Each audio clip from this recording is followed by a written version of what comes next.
In the top stories, St. Kitts Nevis athletes walk in Tokyo Olympics parade. Haiti holds funeral for assassinated President Jovenel Moise, and Olympics opening ceremony kicks off in Tokyo as COVID-19 surges.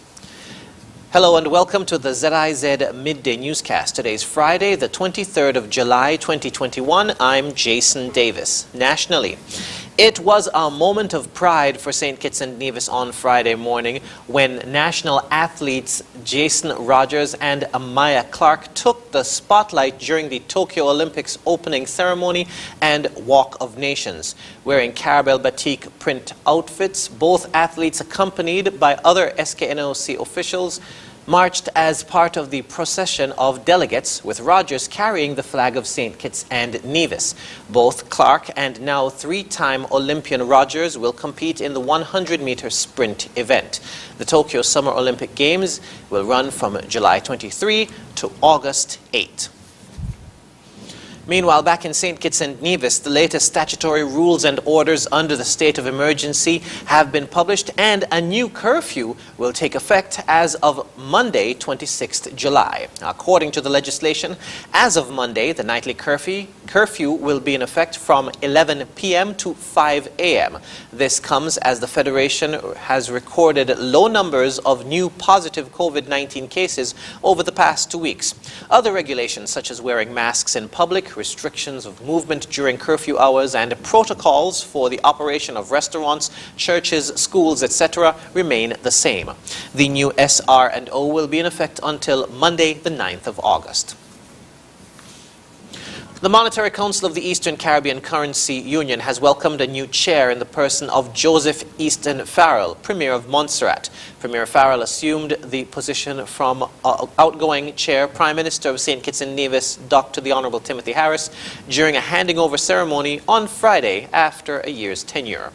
During his remarks, the incoming chair outlined the policy agenda that will guide his tenure.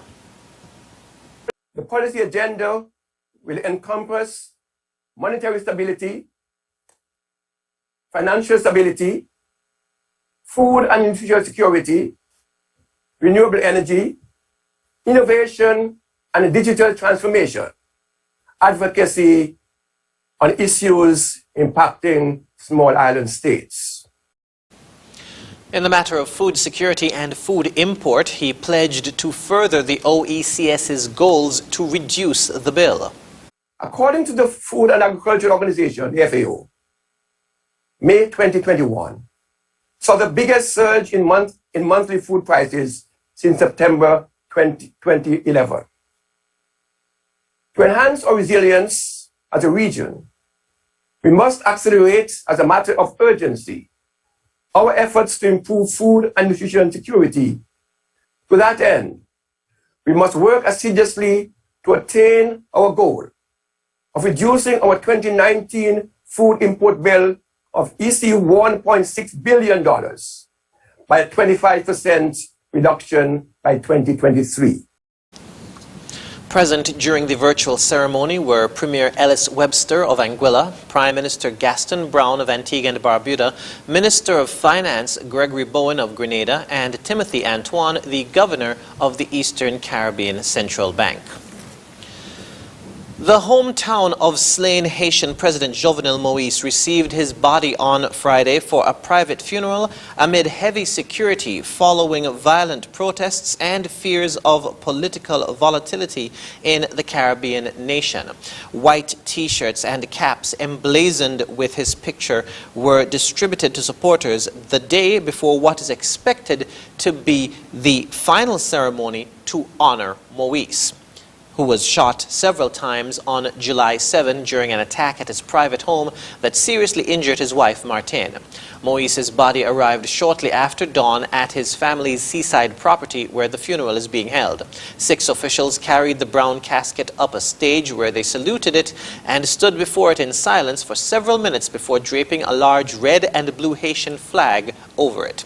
The funeral comes days after a new prime minister, supported by key international diplomats, was installed in Haiti. a move that appeared aimed at averting a leadership struggle following Moise's assassination. Ariel Henry, who was designated Prime Minister by Moise before he was slain but never sworn in, replaced interim Prime Minister Claude Joseph and has promised to form a provisional consensus government until elections are held.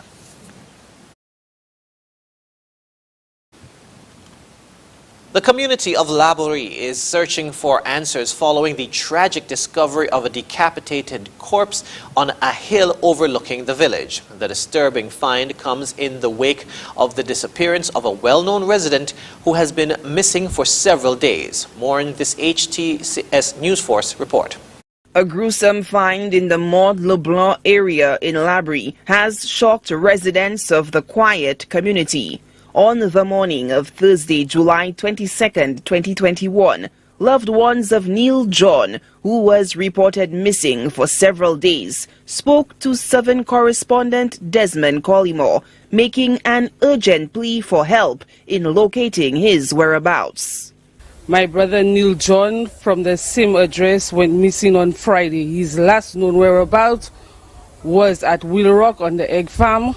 They cooked food, he helped the guys organize the egg, and then he left. Family members of the Laborie resident say his strange disappearance raised red flags for the family, who were holding out hope of finding him alive. It is an area of concern because it's not his usual thing to do. That's why we are pleading to the public to help us locate my brother. A search party organized by a concerned Laborie MP, Alva Baptiste, ensued.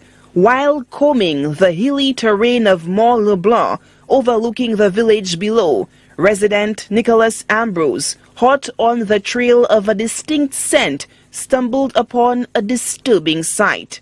Well, basically, it was a bit concerning that since last Friday my friend was missing.